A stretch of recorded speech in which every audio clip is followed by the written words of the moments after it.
Saudi Arabia நீங்கள் போகிறீங்க அப்படின்னா இந்த ஒரு விஷயத்தை மட்டும் மைண்டில் வச்சுக்கோங்க.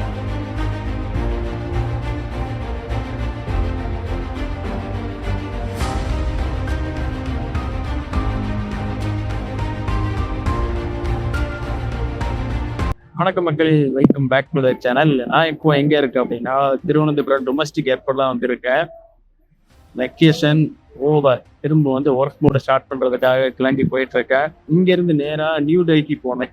ஸோ நியூ டெல்லி போயிட்டு அங்கேருந்து கண்டினியூ பண்ணுறேன். ஓகே, ஃப்ளைட் ஏறதுக்கு முன்னே என்ன நடந்துச்சு அப்படின்னு சொல்கிறேன்.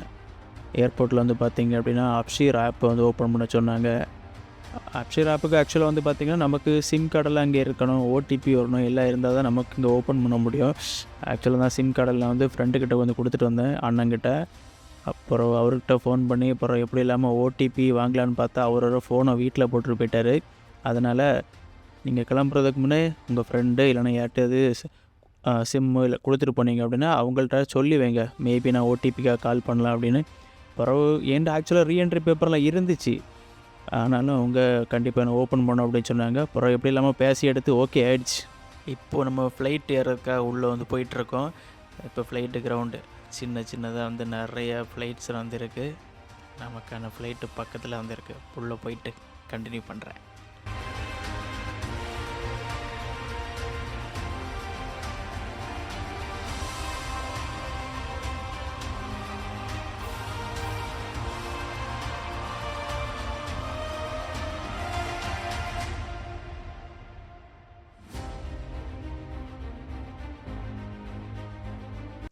கிளம்பும்போது ஜாலியாக தான் இருந்துச்சு. ஆனால் ஃப்ளைட்டுக்குள்ளே அப்புறம் தெரியும், ஃபேஸை பாருங்கள் எந்த மாதிரி இருக்குது அப்படின்னு.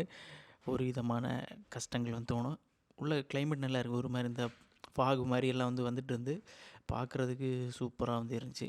பட் என்ன பண்ணுறது, கிளம்பணும்னு ஆச்சு. அதனால் சரி ஓகே. கடைசியில் நமக்கு மனசை தேத்துறதுக்கு ஒரே வழி பாட்டு. அதனால் சினிமா பாட்டெல்லாம் அப்படியே கொஞ்சம் கேட்டு எடுத்துகிட்டு, கொஞ்சம் மோட்டிவேஷன் சாங் எல்லாம் கேட்டு எடுத்துகிட்டு அப்படியே மைண்டை தேத்திக்கிட்டு நேராக பார்த்திங்கன்னா நியூ டெல்லி இறங்கியாச்சு. அப்பப்போ இதே மாதிரி கேட் செக் பண்ணிக்கோங்க. முக்கியமாக இண்டிகோவில் நீங்கள் போகிறீங்க அப்படின்னா இந்த மாதிரி நீங்கள் கேட் அப்பப்போ செக் பண்ணிகிட்டு இருக்கணும். என்ன விஷயம் அப்படின்னா 25 மினிட்ஸ்க்கு முன்னாடி சேஞ்ச் பண்ணிடுவாங்க. இது ஒரு வாடிக்கையாக வச்சுருக்காங்க. அதனால் புதுசாக வராங்க கொஞ்சம் இதே மாதிரி டிவி பக்கத்தில் கொஞ்சம் பார்த்து இருந்துவாங்க. சரிங்களா? மேபி ஏதாவது டெக்னிக்கல் இஷ்யூ இருக்கலாம், ரீசன் இருக்கலாம். அதனால இண்டிகோ மட்டும் இல்லை, ஃப்ளைட்டும் பண்ணுவாங்க. இண்டிகோவில் நான் அனுபவப்பட்டிருக்கேன். இன்றைக்கு கேட்டு சேஞ்ச் ஆகாதுன்னு நம்புகிறேன். பார்க்கலாம்.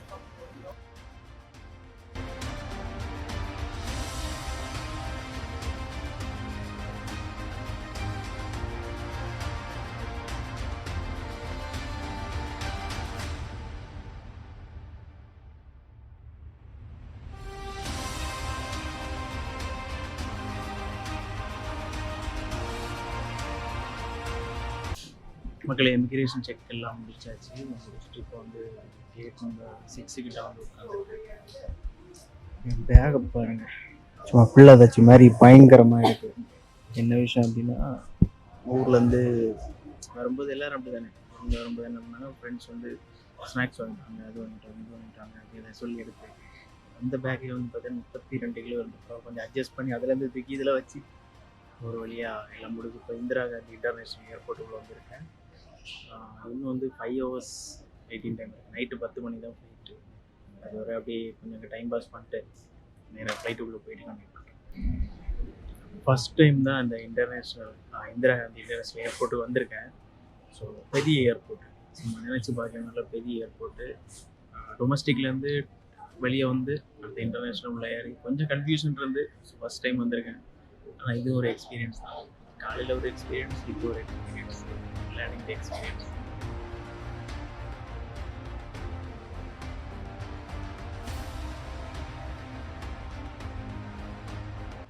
பயங்கரமான ஒரு வெயிட்டிங் டைம் ஆகிடுச்சு. நைட் அப்படியே ஃப்ளைட்டுக்குள்ளே வந்தாச்சு. ஃப்ளைட்டில் வர ஏசியை பயங்கரமாக போட்டு ஒரு மாதிரி வச்சுருந்தாங்க. நம்ம அக்குள்ளே எல்லாம் மூடி வச்சுட்டு கொஞ்சம் சேஃபாக இருந்துக்கிட்டேன். அப்படியே பார்த்தீங்கன்னா நம்ம ஒரு மாதிரி கொஞ்சம் டைட்டான கொஞ்சம் திக்கான ஒரு பனியன் மாதிரி ஒரு க்ளோத்து போட்டிருந்தனால கொஞ்சம் குளிருக்கு ஓகேவாக இருந்து அப்படி நடுராத்திரி சவுதி அரேபியாவில் காலை வச்சாச்சு. இன்னும் நேராக ரூமுக்கு போனோம். அப்புறம் என்ன விஷயம் அப்படின்னா, வெளியே வண்டி வெயிட் பண்ணிகிட்ருக்கு. நேராக எல்லாம் இமிக்ரேஷன் அது இதெல்லாம் முடிச்சுட்டு நேராக வந்து வெளியே போகிறேன். வெளியே போய்ட்டு நேராக ரூமுக்கு போக வேண்டியதான்.